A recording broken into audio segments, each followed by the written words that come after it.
জামাত ইসলামীর কথার সঙ্গে কাজের কোনো মিল নেই বলে মন্তব্য করেছেন বিএনপি সহ আন্তর্জাতিক বিষয়ক সম্পাদক ব্যারিস্টার রুমিন ফারহানা। তিনি বলেছেন, জামাত বলে এক, করে আরেক, ভাবে আরেক, দৃশ্যমান করে এক, অদৃশ্য থাকে আরেক।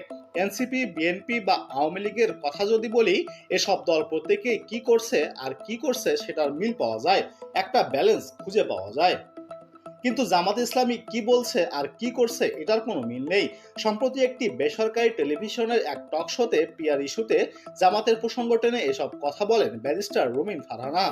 এ সময় এনসিপির প্রতীক ইস্যুতে রুমিন ফারহানা বলেন, এনসিপি গণ অভ্যুত্থানের পরে তৈরি হওয়া একটি নতুন দল, দেশের মানুষের দোয়া ভালোবাসা দলটির সঙ্গে আছে। আমরা একটু অবাক হই যখন শাপলা প্রতীক নিয়ে একেবারে অনড় অবস্থানে দলটি চলে যায়। শাপলা প্রতীক পেলেই কি ভোট বেশি পাওয়া যাবে বা জেতার সম্ভাবনা হবে কিংবা আসন সংখ্যা বেশি পাবে? বিষয়টি তো আসলে সেরকম নয়। তিনি আরো বলেন, একটি মার্কা ব্র্যান্ড হয়ে ওঠে তখনই যখন দীর্ঘ সময়ে একটা দল তার কাজকর্মের মধ্য দিয়ে গণমানুষের ভেতরের আস্থা এবং বিশ্বাসের প্রতীক হয়ে ওঠে। আপামর জনসাধারণ তো আর হবে না, কিন্তু আপামর জনগোষ্ঠীর একটি বড় অংশের মনে আস্থা এবং বিশ্বাসের প্রতীক হয়ে ওঠে। যখন দল সেই প্রতীকটা হয়ে ওঠে তখন মার্কাটাও ধীরে ধীরে সেই জায়গাটা লাভ করে।